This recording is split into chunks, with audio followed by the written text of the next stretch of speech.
Happy Bank Holiday Monday, everybody. A very warm welcome back to White Noise Cricket. You can see that I'm in a different part of the world than I'm normally recording in. But I know exactly where you are, and I know what's on that wall behind you. There's you in an England shirt. There's a reason you're on. No comment. I can't see that. I can't see that. Absolutely not. But Jarleth, Eaton, McFarlane, back with you for White Noise Cricket after the opening weekend of the T20 Blast. I think it does really carry on, though. Obviously, today is Bank Holiday. It's not really the end of the weekend. Like it doesn't even stop at today. Like it still goes on again. It keeps on. Wednesday. So there's just it's the Blast week now rather than weekend, which we love to see. We're all about that. I'm not happy about working a bank holiday Monday. I've not worked a bank holiday for about the last 15 years, and I don't want to start now. But it's good that you get to go back to Emirates Old Trafford, first time for the season. It's going to be lovely. Yeah. Oh, absolutely. Can't wait. Be good to see everyone. Be good to be back in the press box and back at the home of T20 cricket. Well, moving on. By the way, if you can't beat them, join them. Cheers. After today, after today, I desperately need it.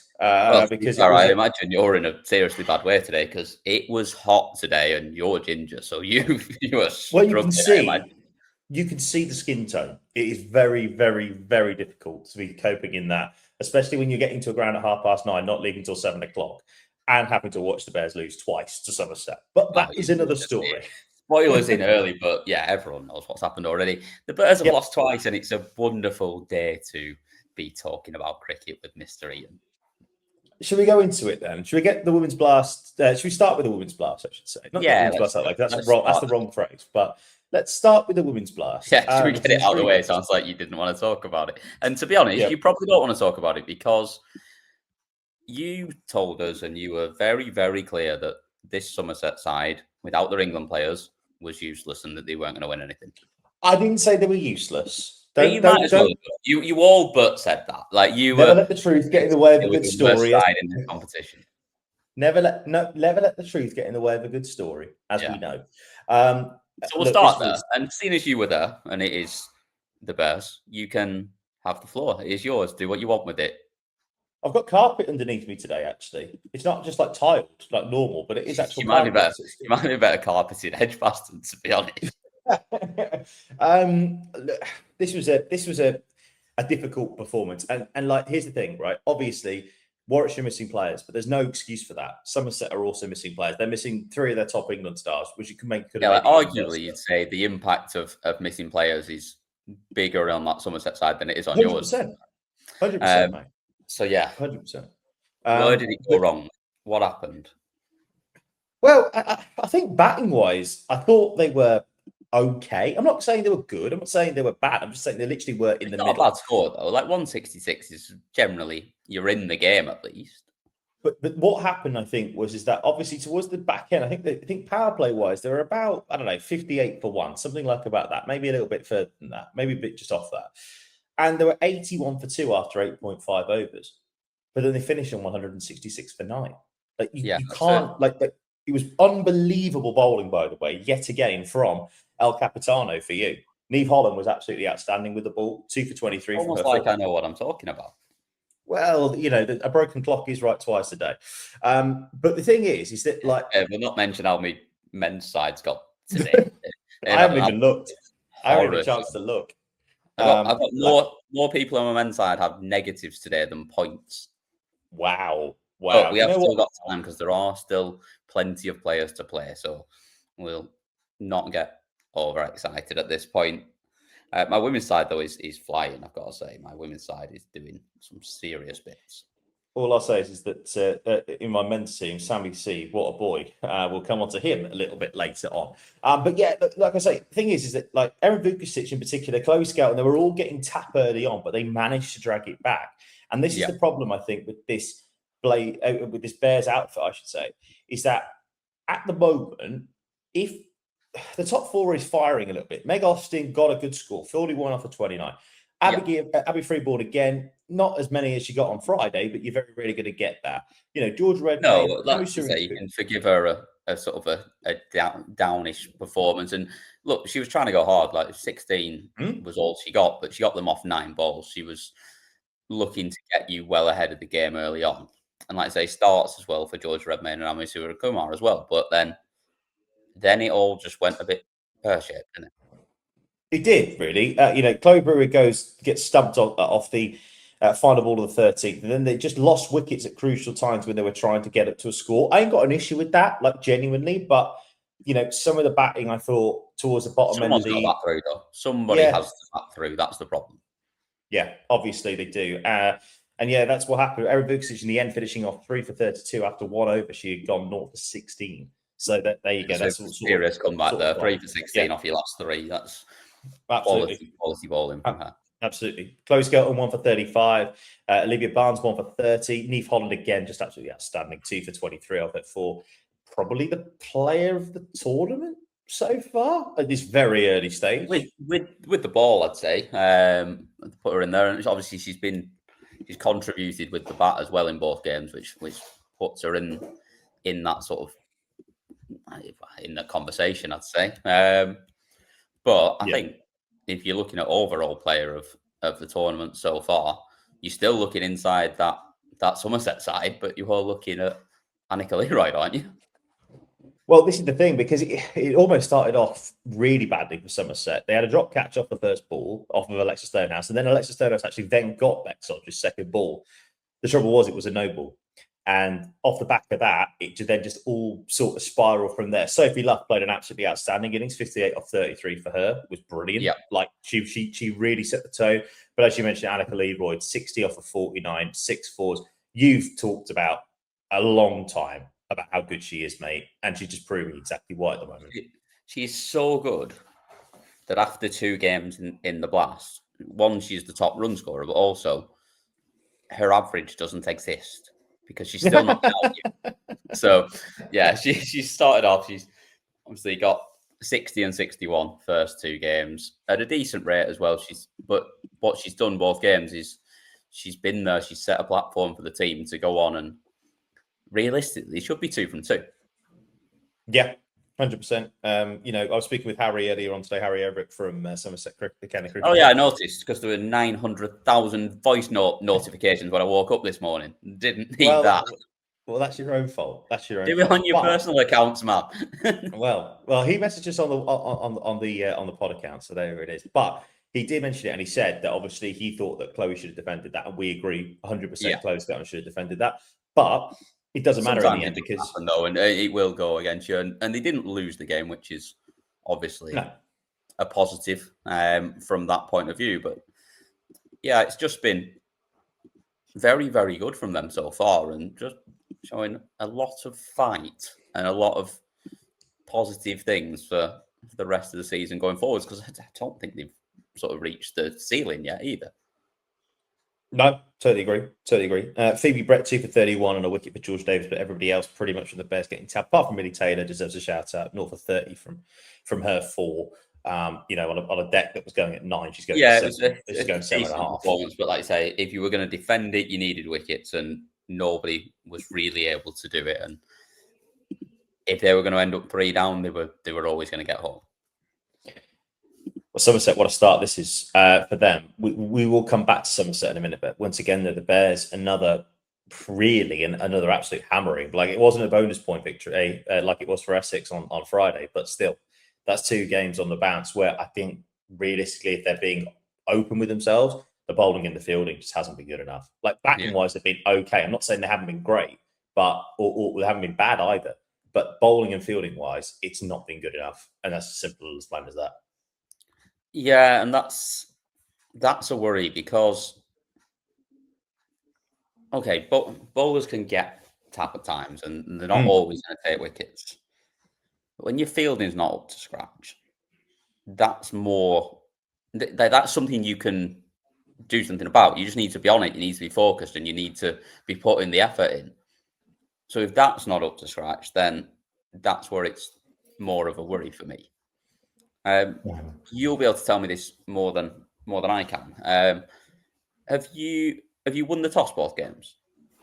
We won the toss today and we batted first. Yeah. and obviously you batted first on Friday as well. Is that? This is probably where what I'm getting at with it is: are you deliberately doing that as we think that we're better going out there batting first? When, let's be honest, so far it's not the case. I don't know. I think you didn't win the toss on Friday. I've just checked, so no, might not be relevant. But even so, maybe try something different. Quite possibly. I mean, both teams, both the women's and the men's side, obviously for the Bears side, I think today won the toss and batted, and it didn't quite work out, which we'll come on to the men's side in a bit. But obviously the Bears have got the blaze. It is the Tony and Cherie derby, as we called it last year,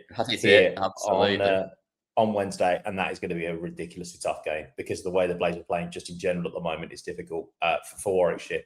But Somerset, before we hear from Anika Learoyd, 6 points on the board. They haven't been defeated yet. They are undefeated. They're giving me Bears vibes from last year. Not many people had them going radar, underdog mentality. Why not us? They're giving me that radar. Exactly. If they keep playing like they are, they won't be the only games they win this season. They will keep taking points off people. So, we'll see where they go. But interested to see how they continue to go. Well, let's hear it from the player of the match for Somerset, scoring 60 not out of 49 balls. And as Cam says, she has not been out yet in the Vitality Blast in both of her appearances. Here is Anika Learoyd. Anika, that was an absolutely outstanding back performance. Well played, first of all, on an individual level for you. Thank you. In all honesty, I think it was really pleasing to see just how we tempoed that. Sophie Luff up top was outstanding. The way that she took bowlers on and with really low risk options for her just made my job really simple. It was just get her back on strike because she was absolutely flying. At the start of Birmingham, the Warwickshire innings, I should say, obviously when they were flying along in the power play, it probably did you feel like you were a little bit behind the game a little bit, and then did you manage to bring it back? Because again, Niamh Holland, absolutely outstanding with the ball. Absolutely, it did. It felt like we were potentially chasing 200 there today. So I think the bowling unit as a whole was outstanding with the way that we just fought back just after the 10 over mark. I think there was a really good patch there where quite a few girls just went for about 4 or 5 and over and really just brought the rate back down. Niamh was exceptional again today. She opened up the T20 blast for us really well last game, and she's carried that on today, and I think that's just outstanding from her. She's so clear with what she wants to do and keeps it so simple, and credit to her. Looking overall, a really good game against Hampshire, the tie game, which was fantastic, and then you come in here to Edgbaston as well, at the number on the defending runners-up as well. Last year's beaten finalists. You must have so much confidence flowing in that group right now. Yeah, we do. I think we didn't finish the 50 over block off how we would have liked to, but it didn't feel like we were doing a lot of the wrong things. Like, there were a lot of positives that we could find in a lot of games, and it felt like we were trending in the right direction. So it's really nice for it to feel like that's really started to pay off a bit here in the T20s. Obviously, tying against Hampshire was a bit of a weird feeling. You never really know how to feel after a tie, but I think today we reap the rewards of the hard work we've put in the last few weeks, especially. And finally, just looking ahead, obviously, to the rest of the blast, obviously 6 points now on the board as well. It might even be 7, actually, maybe with a bonus point. I didn't quite see before I came over and interviewed you, but certainly a really good start to that block now. Building up towards that middle part of the competition the next 2 weeks, it must just be keep doing the same things over and over again, because clearly you're in games, you're fighting, and that, in particular for girls, obviously I know you weren't here last year, but particularly for the girls who were here last year and it was a difficult year, this must be a sort of a vindication for all the work that the girls are putting over the winter. Absolutely. Having never played in a blast myself before, I've played in some similar series with the Big Bash and other tournaments that are so fast paced, and I think momentum and almost a sense of amnesia are really key in these kind of settings, in that you can just try and forget what you need to and crack on with the positives, and I'm hoping that we can build a bit of momentum here, and as you said, like the winter from all reports was a bit of a slog for the girls, so I'm really impressed that they've come out of it and they've all got some really clear work-ons and they know where they want to go, and they've got a strong direction as a group. Fantastic, batted well again, Anika, and thank you so much for talking to us. Really appreciate it. No worries, thank you. Can I just say, by the way, Anika Learoyd is a wonderful human being. Gave up a time to come and speak to us really, really quickly after. Had already gone back to the team room, had already had to see the song, they'd already did the team song. Yeah. And she came out for just a 3-minute interview, and she was a really, really lovely person. And, she just goes up completely again in my estimation. Really, really, really lovely human being. Thank you very much indeed to Anika for giving up her time to speak to us. Right, moving on then. The first game for Durham in this T20 Blast. They took on Hampshire, and well, my pick of Hampshire maybe making the top 4 looks pretty silly at the moment. Yeah, it's not been a strong start for them. Like you say, they obviously got away with the tie against Somerset, which in a game that they probably shouldn't have got anything out of, but that is the Hampshire way to get something and sort of just about do enough to get a result. But they weren't really given any opportunities today because Durham were excellent. They were. Holly Armitage, 64 off 49. Brilliant stuff there. Batting most of the way through as well. Batting for the first 18 overs essentially as well. Very good stuff. Emily Windsor as well, 35 off 26. Bessie as well, 24 off 16. Maddie Villiers, 28 off 16. When your top 4 gets you those amount of runs, they're just really, really, really vital.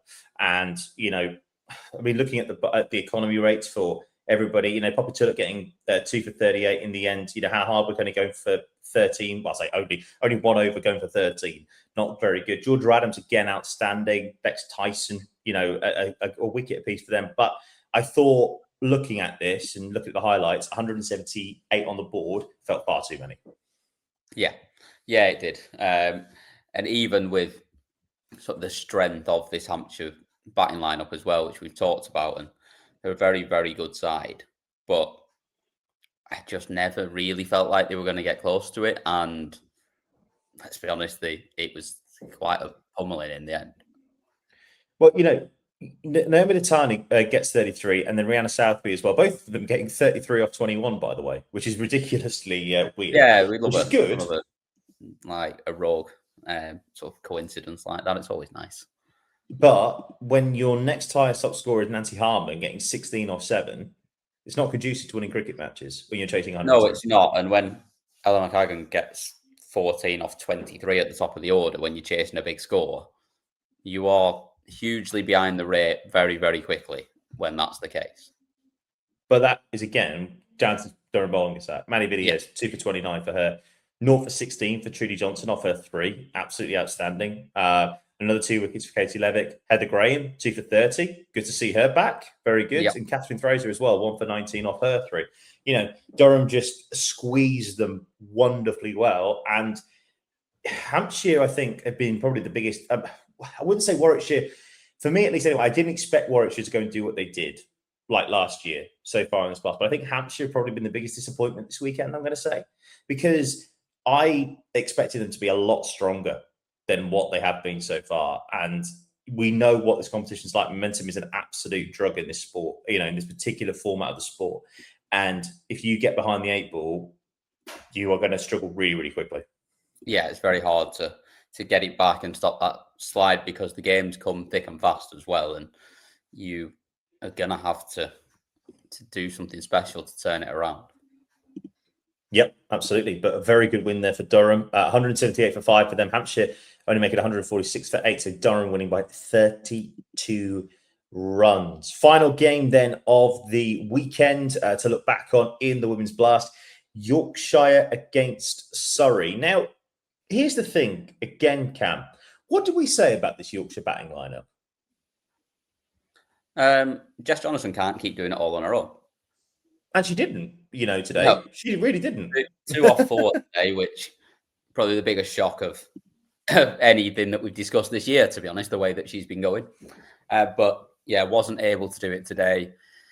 It was Alice Davison-Richards getting the wicket, which just huge. And it's one of those wickets that you know as soon as you get that the pressure is seriously on. And then she goes and gets Turk Alice as well, who's probably been along with Lauren William-Hill, the next best in terms of the batting so far this season across both comps.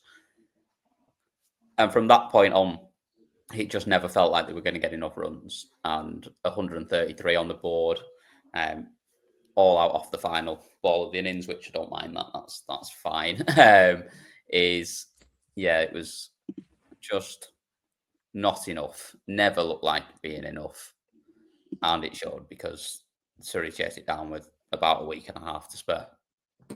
It's a fair point. But, you know, they're 60 for none with the final ball of the power play to go, right? To then fall away to 133, you're losing 10 for 73 there. It's not good enough. And like Lauren Winfield Hill, 23 off 16. Erin Thomas in particular, 42 off 29 deserves a shout out. Really, really good stuff there from her. Yeah, they started 100%. great. That's the thing. Yeah. Like, they did start well, but once those wickets started to fall, they fell quickly and for not many runs. Yeah, pretty much. I mean, like you say, ADR, Alice Bevins-Richards, 2 for 23 from her 4. Good to see Rihanna McDonald-Gay as well, back in the wickets again, 3 for 29 for her from her 4. Killian Moore, another really good performance, 3 for 21 for her. And like you say, Danny Gregory as well, getting back to her best a little bit. Best Platts in cricket, 1 for 21 after getting a little bit of nice on Friday. On the board to this game week after in -15 on game week 1. But it was never going to last. He's far too talented and far too good for that to be a regular theme. Yeah, absolutely. Totally agree. Right. So, like you say, going to the Surrey batting lineup. I mean, Bryony Smith is seeing it like a football at the moment, isn't she? Like, she's 21 off, not bad. Only 21 today, but even so, she got 8 balls. Like, she is absolutely just see ball, hit ball. Yeah, absolutely. And then ADR as well, 29 off 16 for her. And then it was just really an easy win. They brought the back of the chase very quickly, didn't they? Like, yes, very much so. I mean, even 83. Look at when Bryony went after 9 balls, but they were already still 25 on the board there. And at the point where ADR goes, they're 83 for 3 off less than 8 overs. The game's done. Like, at no point are they not getting home from that. I mean, Jess Johnson, to be fair, she might have not really done it with the bat, but lit another 3 wickets with the ball, 3 for 25 off her 4. Outstanding stuff, by the way. And Holly Garton as well, getting another wicket after getting a really good performance in on Friday against the Blaze as well. 1 for 27 from her 4. Olivia Thomas as well getting another wicket. But like you say, mate, it was just an extraordinarily comfortable win this for Surrey, wasn't it? To be fair. Yeah, it was. Very comfortable. It was all of what we know that Surrey are and what Surrey can be in this competition. And it's the reason that they've got the trophy in their cabinet from last year. They are just an excellent side and they continue to show it. And it's a big win, bonus point win. And they sit top of the table after the first 3 days of the competition. Yep, they do. Let's go through the table then. And this is how it looks. And as you mentioned, Surrey top of the pile with that bonus point win as well today. They are on 9 points from their 2 games. Then comes Somerset on 6 points from their 2 games. Then come Essex, who have only played the 1 game, of course, but they have got 5 points from that bonus point win against the Bears on Friday. Durham and the Blaze have only played 1 game each. They're on 4 points as well. Hampshire then come next, having got a tie, of course, against Somerset on Friday. They are on 2 points. And then come Lancashire, who have only played 1 game, but they obviously lost their opening game. Then come Yorkshire, and then come the Bears, the strongest team in the comp, mate, holding everybody up. Holding everyone else up. That is some serious net run rate you've got going on there as well. Oh yeah, this is it's going to be very interesting. -2 is not ideal, but it's very early days. It is, and that's the thing. Like, yes, we've sort of had a bit of a dip at you and at Hampshire there, and yeah, there's still a long way to go in this comp, and 2 wins in a row completely turns it around, and all of a sudden you're back in that fight, and no one even remembers the first 2. So let's go through then the games then this week, midweek. We're going to do Monday through until Wednesday. We'll then be back with you on Friday ahead of the next Vitality Blast weekend across both competitions. The game that you're going to, mate, big game this already, you feel, for Lancashire Thunder against the Blaze. Big worry is what it is. Yes. Big worry having to, well, like you say, it is early days and we don't want to get too much into teams losing. But if we go and get bashed by the Blaze and all of a sudden we're down with you at a horrible looking net run rate and no points from 2 games, you start to panic a little bit. Yep. I'm sorry, mate. You know where I'm going with this. Yeah, I like I say, I'm trying to find a reason that we win this game. And I'm struggling, which is why I'm sort of padding and filling the time a little bit. Do you just tell the listener that the Blaze are going to win and why, and then I'll come back to you to see if I've found anything. Well, because they're the best team in the country. That's why. Okay, move on. Fair enough. Unfortunately, I think the Blaze win this as well. I don't think they were great on Friday. Like, yes, they would. But they don't have to be, mate. They can win games in so many ways. That's the thing. That's it, and that's the thing, and that's why I'm still struggling to find a way of us winning this game. Is that I don't know. We did bat well on Friday, but I still think that unless you can put something silly up scores-wise, that it's going to be tough. So, yeah, go on. I think Blaze win as well. Congratulations, Lancashire, because we both picked the Blaze. So that's how it works. So there we go. Always methods of the madness. Yes. Hampshire against Essex. Normally, I'd say Hampshire win this and move on. But with the way that Essex played on Friday and the way that Hampshire played the last couple of weeks, last couple of games, I should say, I'm not sure this is Hampshire win and move on. I think this is a must-win for them already early doors. I really do. Yeah. Because this is a big game that they have to make sure if they're going to be in that top four hunt that we can't lose, 2 games on, 2 games out of the first 3. Yeah, and bear in mind that the only other game in there is a tie as well. It's only 2 points. It's not 4 points that they've got on the board.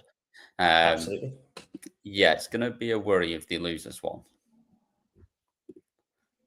I'm going to say I'll go for it. I'll pick him. I think Essex win. Yeah, they're a good side. We know that they're a good side. There's plenty of talent in there, and I do think that we're going to see something from Hampshire. I think we're going to see a response, and I think at home might just tip it in their favour slightly. So, yeah, go on. I'll take Hampshire. Okay, then. On to Wednesday, then. 2 games are kicking off at 2:30. Warwickshire versus the Blaze. I would love to say that Warwickshire find a way to win this game. I would love to say that this is going to be the biggest shock of the competition, but it's not going to happen because the Blaze are the best team and they will win this game pretty comfortably. I agree with you. I couldn't find a way that we get past them. I certainly can't find a way that you get past them the way that you're playing at the moment. Somerset against Yorkshire then at Taunton. I think it's only right now that we give them the flowers. Somerset win. Oh, yeah, we've got an undefeated side and we've got a team that's not won yet. Yeah. And it's at Taunton. They don't lose at Taunton very often. Yeah, I think it's a Somerset win. Finally, as well, this game on Wednesday. By the way, this game is starting at 6:30. Under the lights. We've got cricket under the lights at the Oval for the women. Love to see it. Yeah, absolutely. And as much as Durham were very, very good, I think I can pretty call this one. I think Surrey win this game. Yeah, I agree with you. Yeah, it's a shame because I'd like to have a little bit more jeopardy, but I'm afraid it isn't. I think the way that Surrey are playing at the moment, I think it will be. They'll give them opportunities, and I think Durham can push them close, certainly. But they're still going to find a way to get over the line, I think. Yeah, definitely. Don't forget, by the way, that if you haven't already done so, make sure that you get involved with the cricket draft this summer as well. We've been having a look at the fantasy league. I've just been having a look, actually, while we've been recording. It's not been a bad day for me. I'm quite happy with that. Pretty decent. Not bad. Not certainly bad. For the men's side of things. In the women's comp, I am still certainly flying along, mate. I would say. Flying along, mate. Certainly right now. I'm 41st overall out of everyone playing the comp. I think that's not bad. That's a very fair play, mate. Fair play. That's very, very good. I mean, I've still got a couple in terms of our league, I'm nearly 500 points ahead of you already. Yeah, very good stuff. But it's not how you start. Because Neve Holland is the best captain you could ever have. Very much so. But like I say, if you haven't already done so, get involved with the cricket draft this summer. Still got time to get involved with our leagues and get involved with them across the whole summer. So make sure that you do just that. Yeah. Right. On to the men's competition then. And because you were there on Saturday, by the way, tell the listener and viewer about your journey down on Saturday, or are you still scarred from it? Oh, it wasn't fun. Nearly 5.5 hours to get from South Manchester to Cardiff. Wasn't especially in this heat. Yeah, not the most enjoyable of journeys. Certain points during the journey where I considered just turning around and going back home. Well, I'm glad you didn't. Considered turning around on that same side of the carriageway and just driving back up the other way. But I'm very glad you didn't, because what a game this was. This was great fun. Firstly, I really, really liked Sapphire Gardens. I thought it was a great place to watch cricket.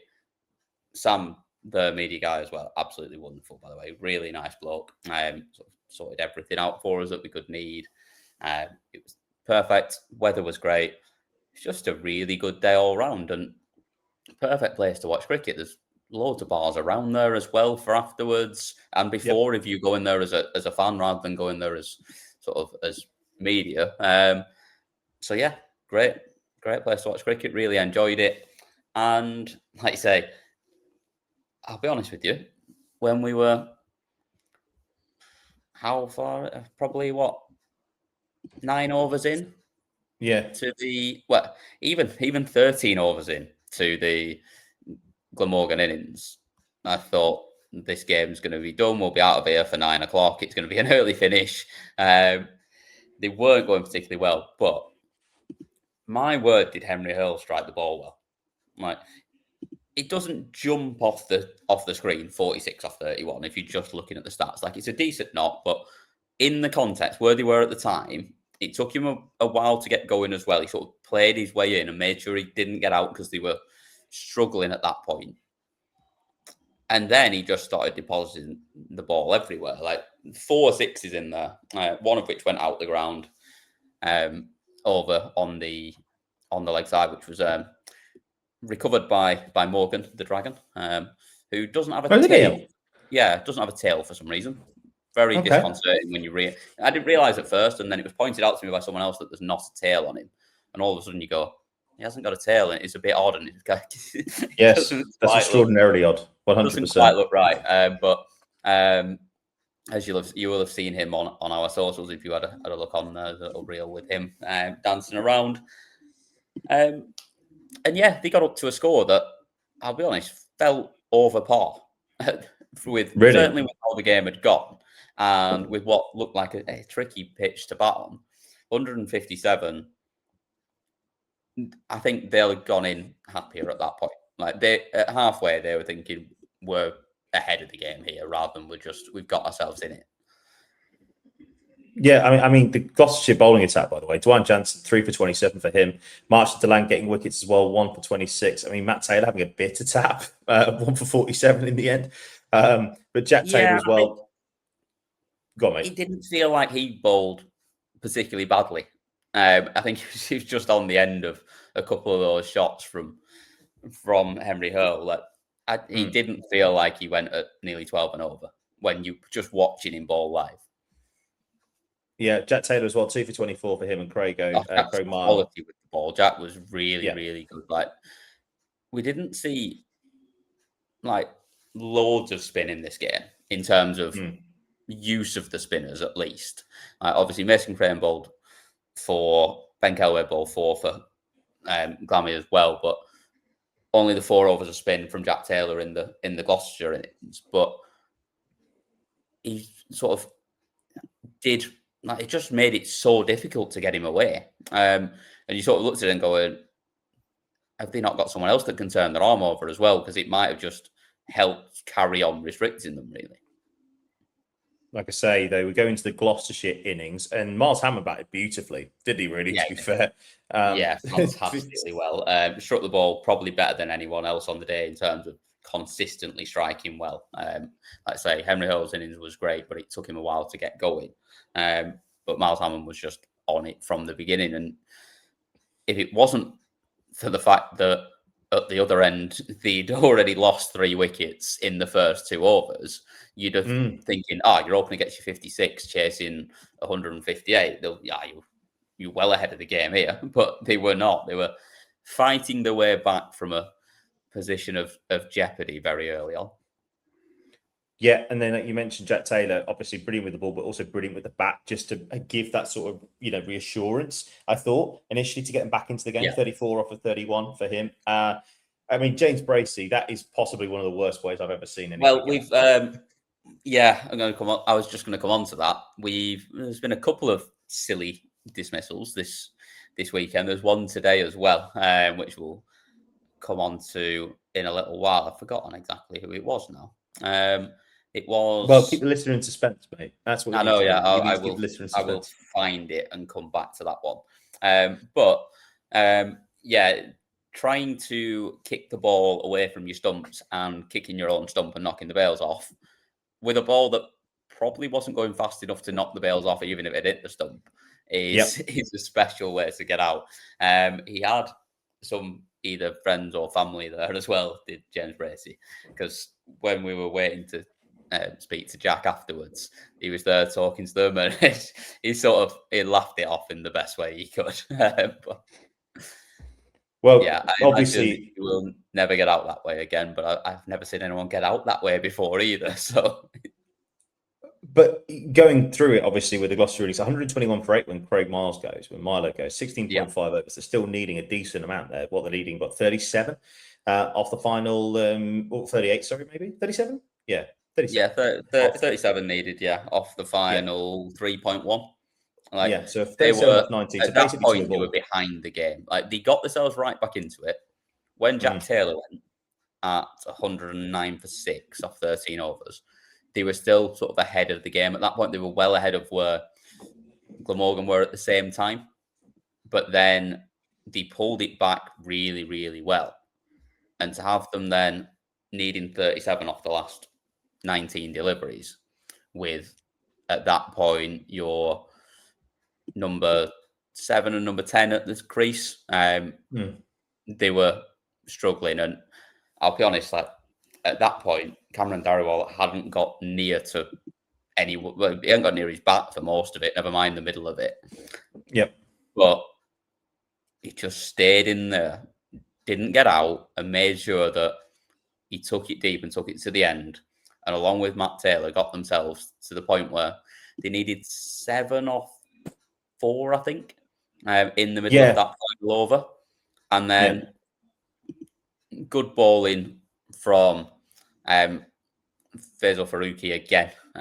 Just really, really good. He took 2 wickets in the first over, but he sort of started that over really nicely.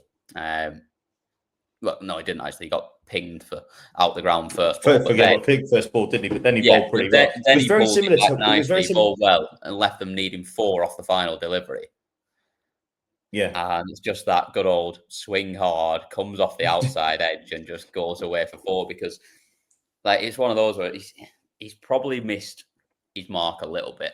Like, he's probably going leg stump Yorker, and he's sort of bowled it off stump half volley, and it's just come off the outside of the bat, and he's gone away for 4. And celebrations from the Gloucestershire lot, and it's somehow managed to get themselves to 2 from 2.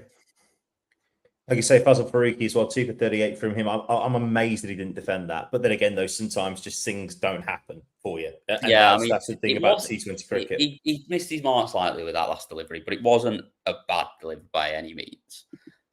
And probably 9 times out of 10, Matt Taylor either hits that straight back down the ground, straight at the bowler, or at mid-off, like, who just picks it up and it's a single and they win the game, or he misses it completely. But just to get the edge where it just flew between sort of short third and the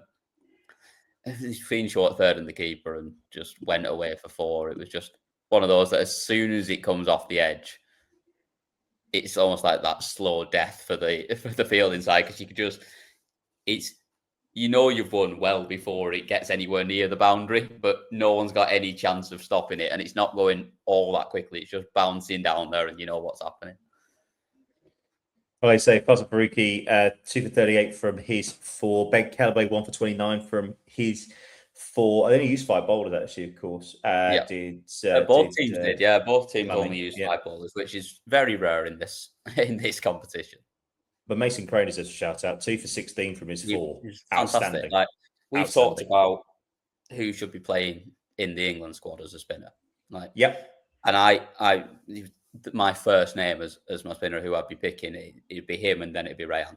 Like, there was nothing I saw watching him in person on Saturday night that made me think that I was wrong, because the control, how much he can spin it when he wants to, it was just a brilliant performance from him. But unfortunately, they end up on the losing side. Well, that's over 2 now for Glammy.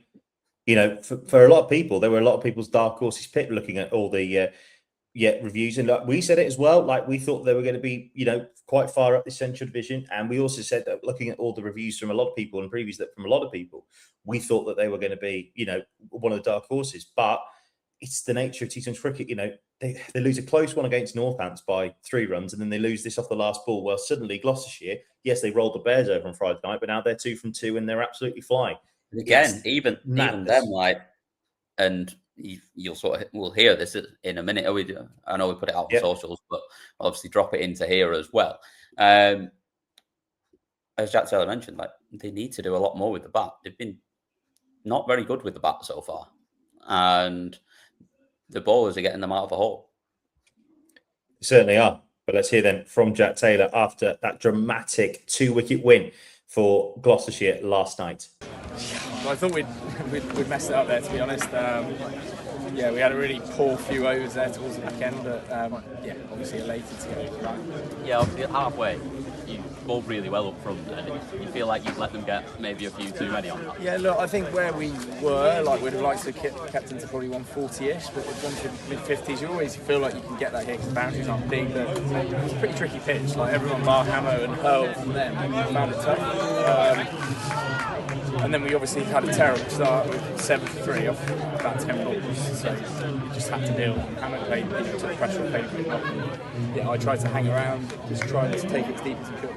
Yeah, it felt like they bowled really well, actually, because notoriously short down the ground here, but probably only saw 2 balls go to the boundary down the ground. Bowled, their lengths were really good. They didn't give us a chance to free our arms, and yeah, we got a bit of luck at the end, but yeah, just obviously buzzing to get over the line, because considering we've had 2 really poor batting performances. Yeah, it feels almost like we're back to 2024 a little bit, like not getting a lot on the board, but the ball is managing to do enough for you to get you over the line. We bowled fantastically well the last 2 nights. We're fortunate to be 2 for 2, but we're going to need to just keep that intent and just be a bit sharper on execution, and we just need to bat better. The top 7 need to do more work. Yeah, like I say, it was one of those performances where obviously Miles got to 50 odd, you obviously got 34, but then just Cameron and Matt in, take you deep, and it felt sort of almost like you were a little bit behind going into those last 2 overs, but just backed themselves to get over. Yeah, I think that was it. Like, I think I asked the analysts, we got 12 or 4 overs, and we lost a couple of wickets, and you know, if that's 20, then suddenly you need like 20 for the last 2, not 28. So we're just going to have more contributions from higher up the order. Well, I'm sure you're delighted to be 2 from 2, though. Go well the rest of the season. Cheers, thank you. Thanks. I love talking to Jack. He's one of my favourite people to speak to. He's such a nice talk. So good. Amazing of him to have that time for us again. And obviously, I think he's keen to get off and enjoy the win. But sort of, he'd already been interviewed by Sky and sort of waited there and gave us the time as well. So really appreciated as always.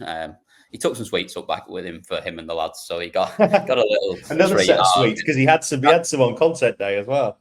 That's it. Yeah, I think he's quite happy with that at the end of the game. But yeah, just another, like you mentioned with Anika Learoyd, it's just lovely people that we get to speak to as part of this gig and what we do. So yeah. Brilliant. I've remembered where the wicket was, where the other stupid wicket was. Go on. So we'll go there next. Middlesex. Oh, look at you. Hang on. Sorry. Look at you taking charge on this show. Oh, that's it. I like it. There we go. Middlesex against Surrey. And oh, yes. This was a game that kind of went how we would expect it to go. But what I didn't expect to see was, off the back of that ridiculous wicket on Saturday night, was Ryan Higgins getting out by dropping his own bat in the course of playing a shot and it going over his own shoulder and taking the bails off. Now, admittedly, I haven't seen this yet because obviously I've literally just. What I'm going to do is I'm going to send it to you right now so that you can see. Thank you. I'm so sorry. God, it's good, isn't it? Brilliant. It's great. It's so good. It's so village. I absolutely love it. Sorry, mate. You were actually going through No, the it's game. all right. Yeah. So, yeah, Middlesex, 143 for 8. Not enough. Never, ever enough. Against I mean, this it Surrey side. almost was. Surrey did their best to piss this up. Yeah, but they were always, I don't know. I just never thought they weren't going to do it, though. No, I get Especially that. not But when still, Sam Curran, the batsman, as he is now, yeah, he doesn't didn't bowl. bowl himself today. No. Just not bothered. He's just going to bat at 4 now. Maybe that's his way back into the England Test side.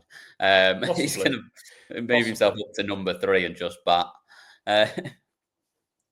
But yeah, no, like you say, you're going through that Middlesex batting innings, to be fair, right? 35 or 28 for Luke Holman. Again, 23 off 19 for Max Holden. There was a couple of starts in there, but not, like you say, I agree. There was nowhere near enough on that. Bit of good hitting from Ethan Bosch down the bottom, but yeah, 31 off 18. Got them to a half decent score because it didn't even look like they were going to get that at one point. I mean, Yusuf Majid deserves a shout out. 2 for 25 from his 4. Very good stuff, I think. Really, really good. Sean Abbott, no wickets, but only going for 24 off his 4 as well. He's excellent. And Jordan Clark, just ageless Jordan Clark, who just continues to do it. 1 for 16 off his 3 as well. Yeah, and like you say, sorry that they did their best to try and mess this up a little bit because 56 for 4 when Dan Lawrence goes, and that's at 10.3 overs. So I've got to say, full credit here to Middlesex because they did restrict, I thought, pretty decently. They did, but when you've still got Sam Curran, Laurie Evans, you've still got Tom Curran, Jordan Clark, and Sean Abbott to come with the bat as well. Yeah.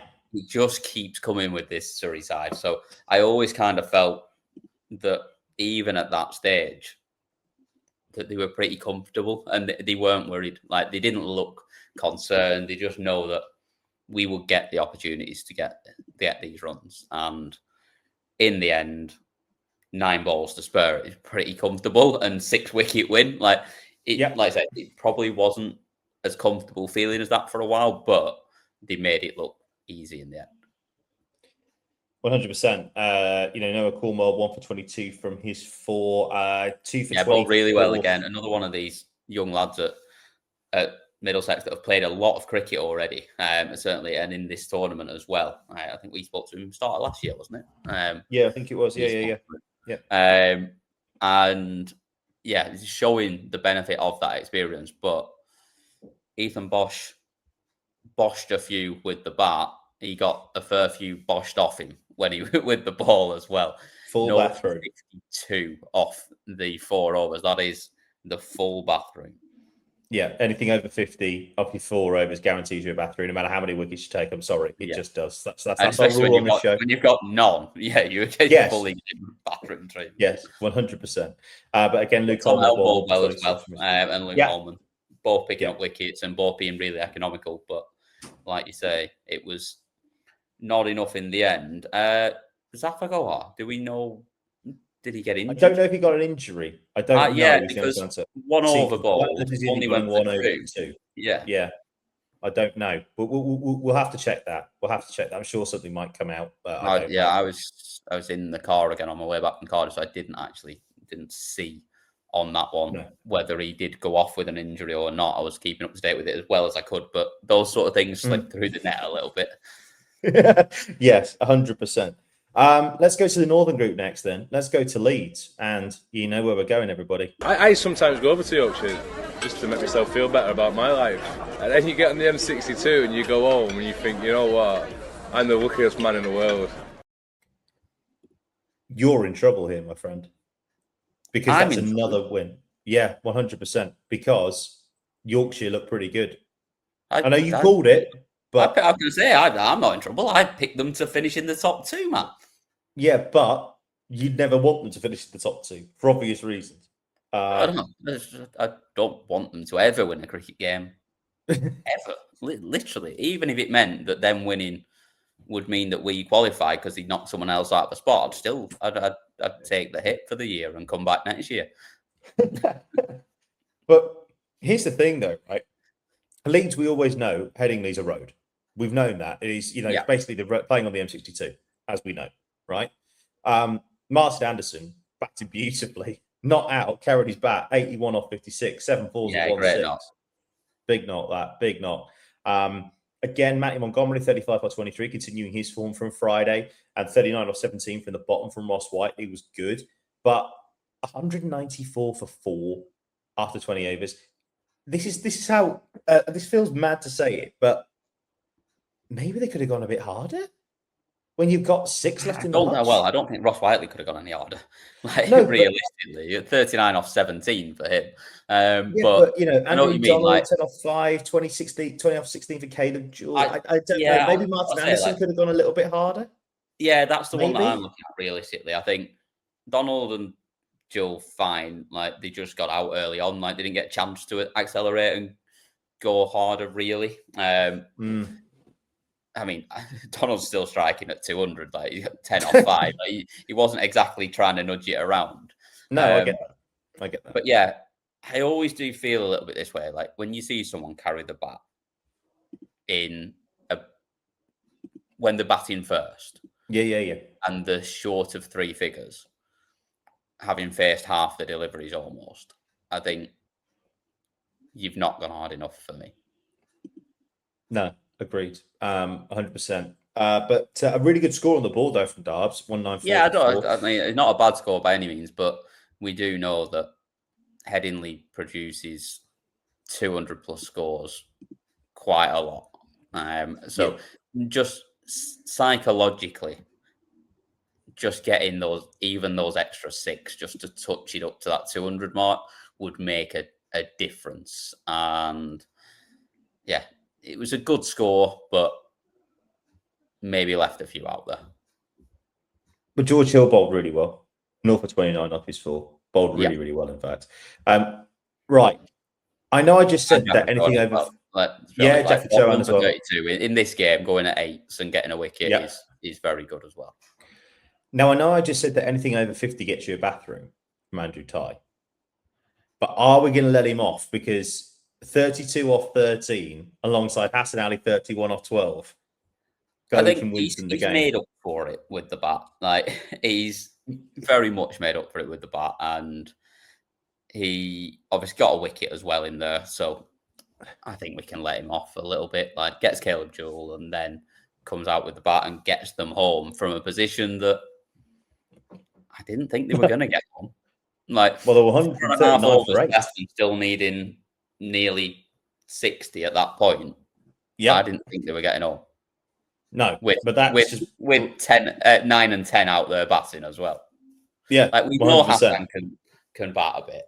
Like, we know that Andrew Tye can bat a bit, but having to go at the rate that they had to go at that point, and you've only got Jaffa Jones coming after you, there's a lot of pressure there. It's not easy.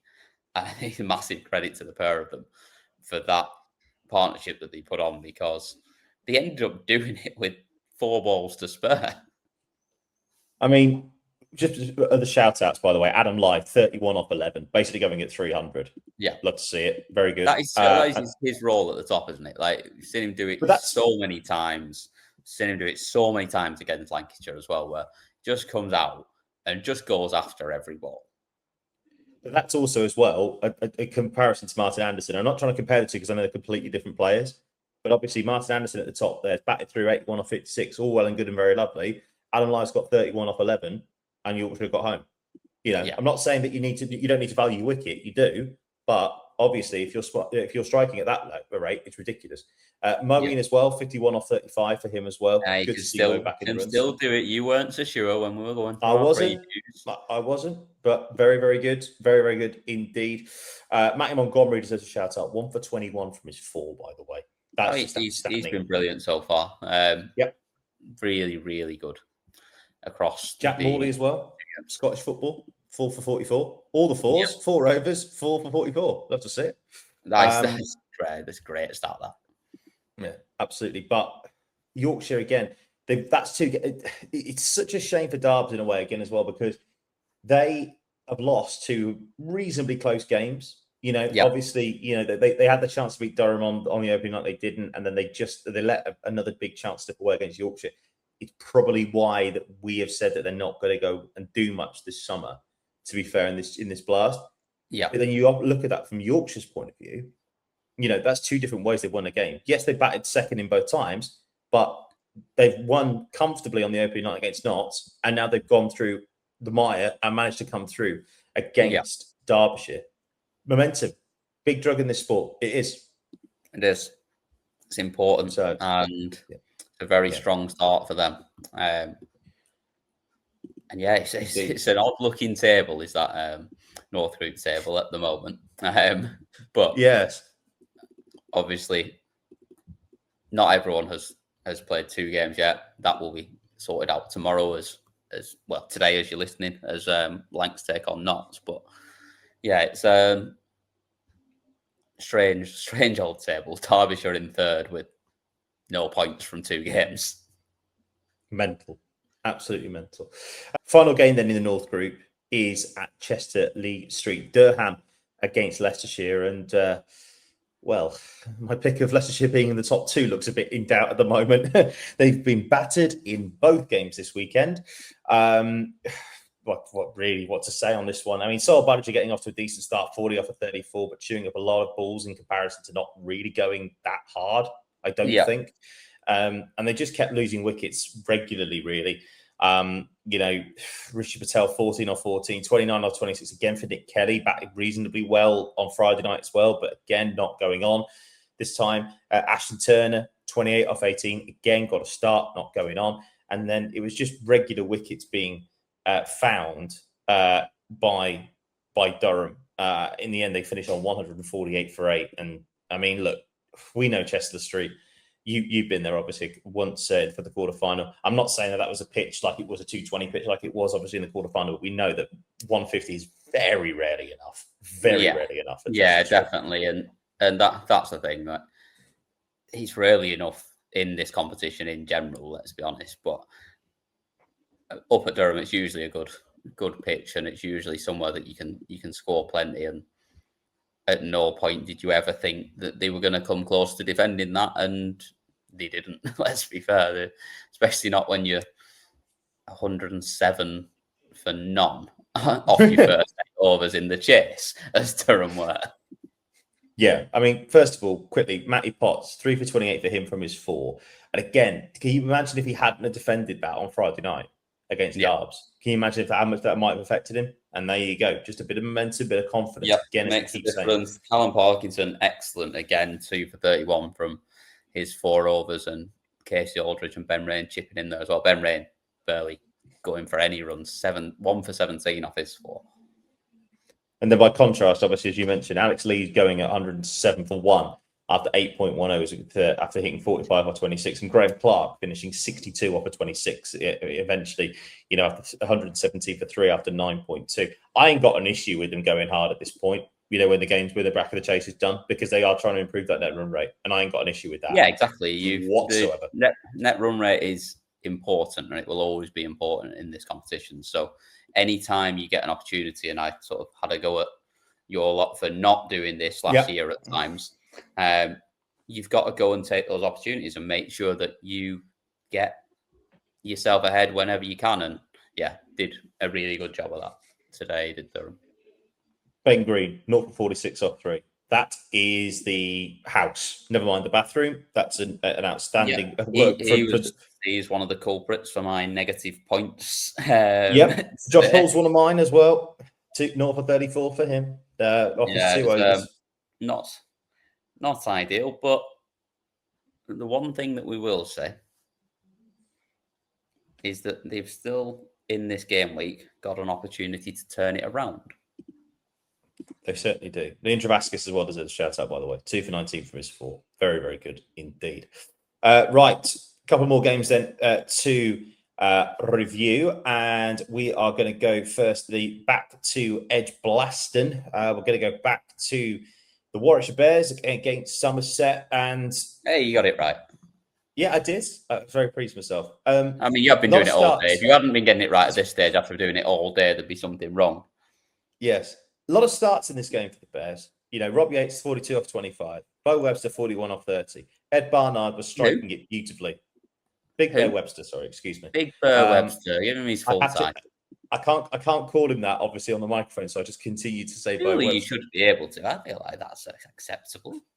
I did float the idea and was quickly told no. So there we go. But Barney as well, 28 off 11, 1 4 3 6s. He was just striking it beautifully at one point. Yeah. And then we had Vance Janney as well retiring out after 19 overs to try and get Jordan Thompson and Chris Wokes involved. But there we go. I seem to remember you having quite a go at us for retiring someone out to try and hit some sixes. No, that wasn't me. That was Harry. Wasn't just Harry, yeah, was it? Yeah, yeah, absolutely.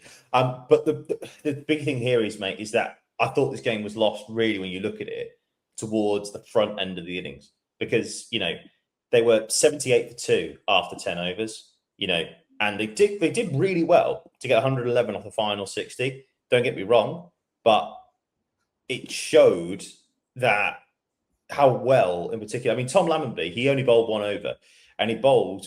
It went for only for 4 runs. That was the first over of the innings. The rest of the time, snuck an over in of him at the start, and like I say, got away with it.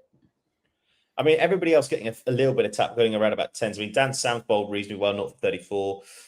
Lewis Gregory, 1 for 32 for him, and Goldsworthy as well, 0 for 36. But that is irrelevant. We're the best one in the world. By the way, Tom Banton, extraordinarily unlucky because Barney got the run out. It was one of those where you tap the ball onto the stumps when you're bowling in. It was really unlucky. But everything else is irrelevant. Literally everything else is irrelevant. We have sat here for a number of years now, for a couple of years, and said that James Rew is one of the future talents of English cricket. And on a week where Jacob Bethel got injured in the IPL, before he comes back to try and play in the Test side, James Rew has just played an innings there of pure baseball.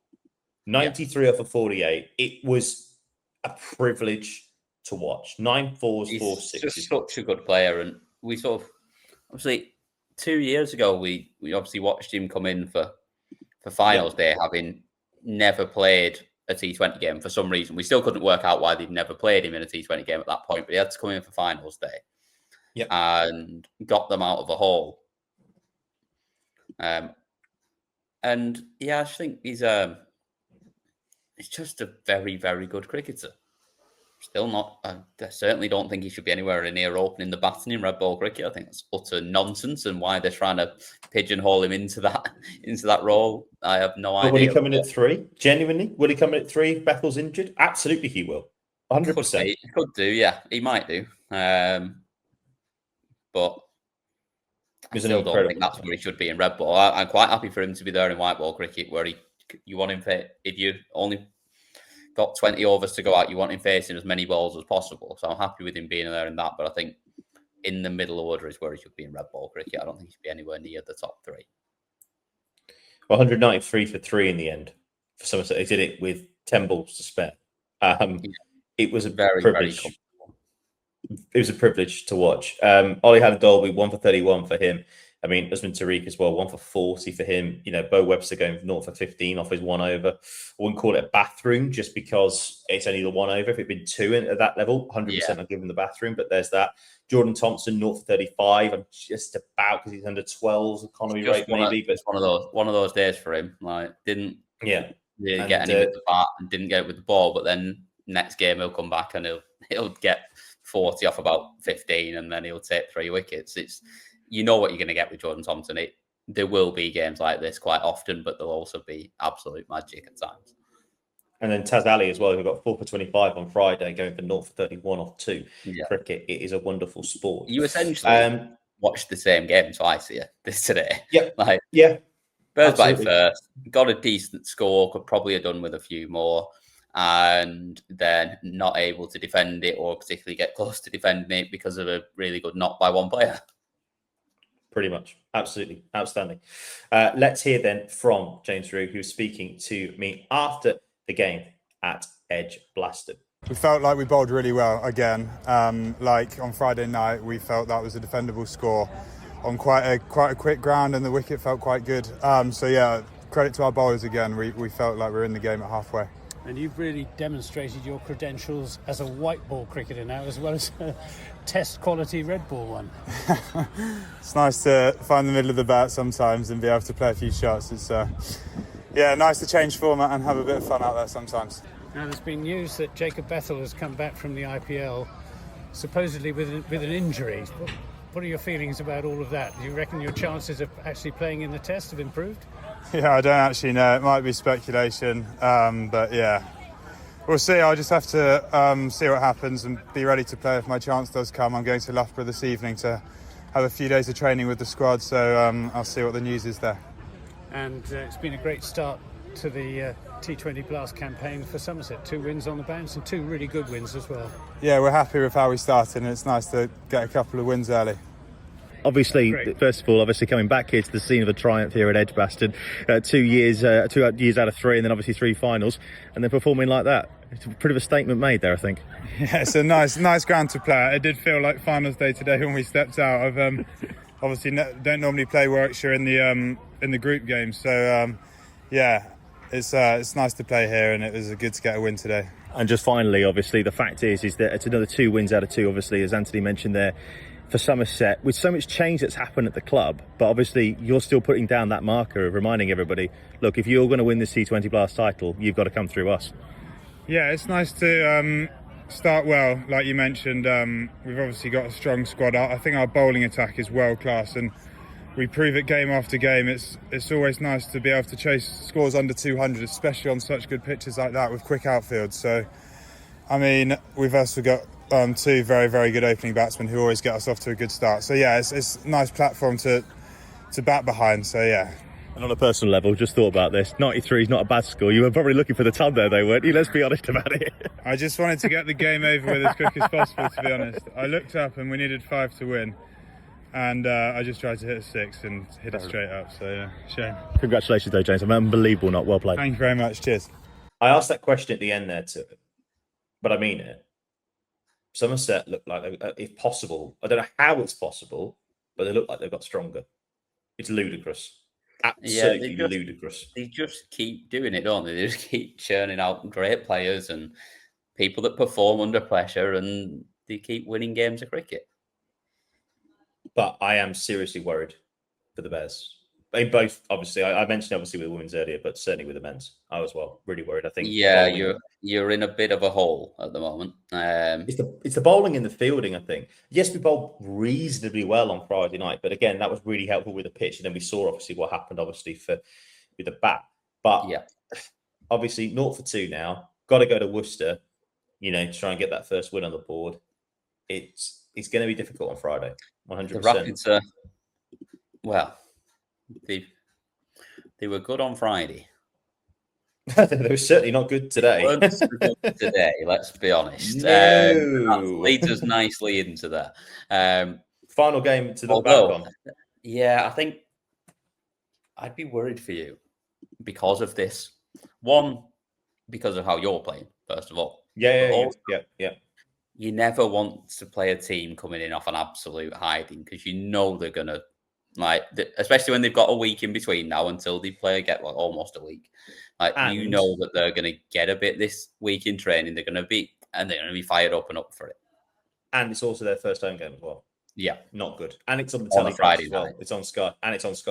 So yeah, 100%. But look at this Northants batting lineup today. David Willey was the main striker of the ball. 200 strike rate, 46 off 23. Very, very good stuff. Contributions as well. Calvin Harris, he got his music on. We're seeing a lot of music down there. He goes for 30 off of 20. Not many. There's not really that many big scores, but there's a but they were just all there. They all scored at a good rate. They all contributed, and it felt like a score that was probably going to be. I'd say probably 10, 20 over par. I thought it was a very good score that they put up. Matthew Waite, 3 for 42, by the way, for him to shout out as well. As Adam Finch, 3 for 36. Skander Rasa coming back to Wantage Road, and 0 for 32 for him. Tom Taylor. Okay, but just not enough. Just didn't take any wickets today was the only thing. But in terms of economy-wise, he was pretty good, to be honest. But Ethan Brooks getting one for 5 off one over and not getting used again. Mental, especially when Asami is going 1 for 40 off of his 3. So, Yeah. you know, there's that element of it. Well, what to say from this Worcestershire batting performance? There isn't really much to say. I mean, it's a good job that Cashivalli was there. Otherwise, this would be a serious one that we'd be looking at of a performance. Because as it was, they got bowled out for 91 anyway. 100-run defeat. But yeah, 38 off 28 for Cashivalli, who just sort of held it together in some fashion whatsoever. Wasn't great. It just wasn't great. But this is what happens. Sometimes you get rolled. And, you know, we've seen that. I mean, you're 34 for 4 after 6.1 overs when Ethan Brooks goes. And you're just trying to... But to be fair, though, I will say this, though, to the boys that work down there at Northants. I've worked there a couple of times, Pete and everybody else there. I bet they'll be glad about the early finish on that one. Happy days for them. Going over 15 overs in. Superb. We love to see it. But yeah, there wasn't really much more else to talk about really on the batting front. Next, no, let's talk about the bowling though. Like, let's have a look. Calvin Harrison. That's it. Calvin Harrison. 4 for 17 off his 3. 3 for 28 for James Sales. 2 for 8 for Ben Sanderson. Only had to bowl 2 overs. Ben Sanderson today, but still picked up 2 wickets. Well, just this excellent. Is where I'm going to look. Sorry, I was just going to say this is where I look silly because I said, do I think that Northants bowling attack can do the same again from last year? And I said no. And look what's happening. They're doing the same again. Like at the moment, early doors. So far, we're only 2 games in. And we know they start well in this competition. It's just whether they can carry on to play well beyond that point. Yes, very true indeed. Right, then, this is how the tables look. Then we'll start off in the Central and West group. Northants top of the pile in that one with 8 points. Somerset also on 8 points, as are Gloucestershire. So that is difficult for all the other sides in there, by the way. You know, Northants, Somerset and Gloucester already on 8 points. You know, you look at Glammy and you look at the Bears, who are on 0 points already. I know it's only 2 wins, but they've got to try and find 2 wins and try and hope that they don't pick up points already. You know, Worcestershire in 4th. So that's very, very difficult for them. 100%. North group looks like this. Durham and Yorkshire have got 8 points from their 2 games. Both won both of their games. Derbyshire on 0 points. Like you say, 3rd place, 0 points. But because of the net run rate, it's mental. Then come the Notts Outlaws in 4th, then Leicestershire in 5th, then Lancashire in 6th. In the South group, it's Surrey top of the pile with 8 points. Kent on 4 points after they've only played 1 game. Sussex, obviously, have got 1 point from, have got 1 win from their games, but obviously they had a -2 points difference. So they are on to 2 points themselves. Then come Middlesex, having played 2 and lost 2. Hampshire and Essex have lost 1 game each. Very, very early stages. Right. Final things to do then on this podcast, on this Marathon Bank Holiday Monday pod, is to go through games that are happening over the next few days. We've only got 5 games to look at, or 3 games to look at. Sorry, 4 games to look at even. There we go. 4 games to look at. Yeah, so we'll start 2 tomorrow, 1 on Tuesday and 1 on Wednesday. Yes. So Kent versus Sussex at Canterbury. I'm going to go say that Kent win this. I think Kent win this. See, I think it's pretty close. Obviously, both teams winning on Friday. Sussex were really good in that chase. Chased it down with 4 overs to spare, getting 192.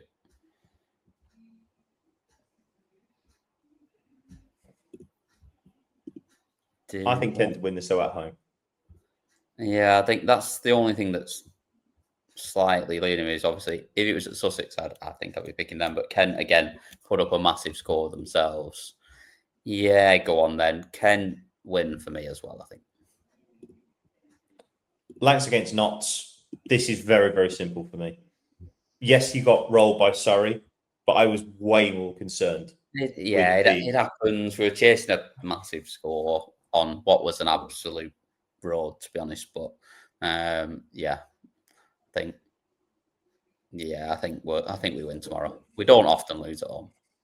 No, you don't. 100%. I think that I'm still very concerned about that Notts Outlaw side. Still extraordinarily concerned. Tuesday then, Hampshire against Essex. Both sides losing their opening games. I'll go first on this one. I think Hampshire win, and they win comfortably. It's a must win already, because you can't lose games at home. You cannot lose games at home, especially not against an Essex side that got beat fairly handily as well. Yeah. Yeah, go on then. Yeah, Hampshire as well. And finally, Leicestershire against Darbs. This is pretty close, this one, I think. Agreed. And if in doubt, you pick the home side for me. So I'm going to go Leicestershire. They get back on track against Darbs, but I wouldn't be surprised if Darbs win. Not at all. I've seen more from Derbyshire. Yeah, that makes sense. Obviously, mainly because of the fact that they've played 2 games, so we've seen seen twice as much of them as we have. Yeah. But I do think that I've seen more from Derbyshire though. I think they've been better. They've both lost both games. However, Derbyshire have put up a lot more of a fight, and they've been the better of the 2 so far. So yeah, go on. I'll take the away side. Okay, well there we go. A lot of runs. That's they have scored a lot of runs, even though they've got beat a couple of times. They have scored a lot of runs. So yeah, Derbyshire win for me. Okay, well, on that bombshell, have a very happy Bank Holiday Monday today for you, sir. Enjoy your first trip back to Emirates Old Trafford. I will speak to you again on Thursday night, I think, before we get ready for the next weekend preview. But thank you for all your efforts down at Glamour yesterday. I hope you and the social media manager had a lovely time. Well done. It was great. Yeah, loved it. We'll definitely be going back. Marvellous. And hopefully I'll be joining you next time. But we will be back with you on Friday morning for the next podcast. We'll be reviewing everything for the midweek action again in the women's and men's Vitality Blast. And we'll also be looking ahead to the games that will be going on as well. Thank you so much for everybody, by the way, who's been watching us across the socials, who's been watching us on YouTube as well. If you haven't already, like and subscribe. It really, really makes a difference. And as well, thank you to everybody who's following us on Spotify and on Apple Podcasts. Again, if you haven't already followed and you want to follow us, it really, really, really makes a massive difference as well. So thank you very, very much indeed. But we hope you have a fantastic week. We hope you have a fantastic start to your week as well if you are going to the Blast throughout the week across the country. But from Cam, for our fantastic social media manager, Rachel, and myself, Jar, we hope your week is a blast, and we'll speak to you again on Friday. Take care. Bye.